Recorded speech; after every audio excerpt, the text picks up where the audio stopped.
और वो सीधे बॉस के कमरे के सामने पहुंच जाता है और दरवाजे के ताले को पासवर्ड से खोल देता है।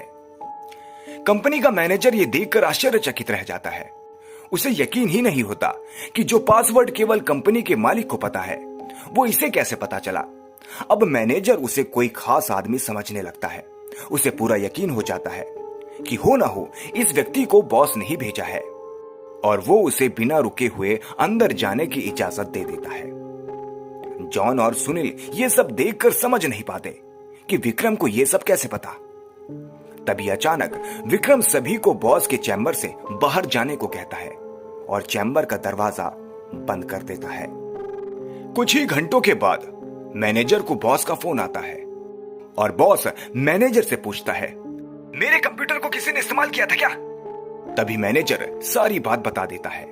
बॉस गुस्से में मैनेजर को बोलता है, अरे जल्दी जाओ, उसे रोको, नहीं तो मैं बर्बाद हो जाऊंगा। और जैसे ही मैनेजर चैम्बर का दरवाजा खोलता है तो वो देखता है विक्रम बेहोश पड़ा है। मैनेजर अपने सुरक्षा कर्मियों से उसे उठाने को कहता है और कुर्सी पर वापस बिठा देता है। तभी विक्रम को होश आता है। मैनेजर गुस्से में विक्रम को बोलता है, तुमने ये क्यों किया? मेरे बॉस मुझसे बहुत ज्यादा गुस्सा है। लेकिन विक्रम को कुछ भी याद नहीं कि वो अपने बंगले के गेट से यहां तक कैसे आया।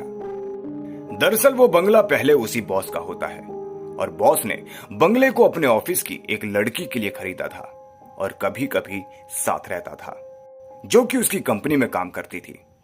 बॉस पहले से ही शादीशुदा था और ये बात अच्छे से जानता था कि एक ना एक दिन वो लड़की इसके लिए खतरा बन सकती है। इसीलिए वो उसकी निजी अश्लील वीडियो रिकॉर्ड कर लेता था। और जब एक दिन लड़की को यह बात पता चलती है तो दोनों के बीच खींचातानी चलती है, जिसमें लड़की के सर पर चोट लग जाती है और वो दम तोड़ देती है। बॉस बंगले के गार्डन में ही लड़की को दफना देता है और लड़की की मौत के साथ ही उसका राज दफन हो जाता है। लेकिन जब उस बंगले में तीनों दोस्त आते हैं तो विक्रम गार्डन में घूमते घूमते उस जगह पर अपना पैर रख देता है जहां उस लड़की को दफनाया गया था, जिस वजह से उस लड़की का सीधा संपर्क विक्रम से हो जाता है। वो विक्रम के अंदर प्रवेश कर जाती है और उसे काबू में करके अपना बदला लेने के लिए ऑफिस पहुंच जाती है और बॉस की काली करतूत को इंटरनेट पर वायरल कर देती है। बॉस को विदेश से ही गिरफ्तार कर लिया जाता है। उसका काला चिट्ठा सबके सामने खुल जाता है और वो बेनकाब हो जाता है। उस लड़की ने मरने के बाद अपना बदला ले लिया था। अब शायद उसकी आत्मा को शांति मिल जाए।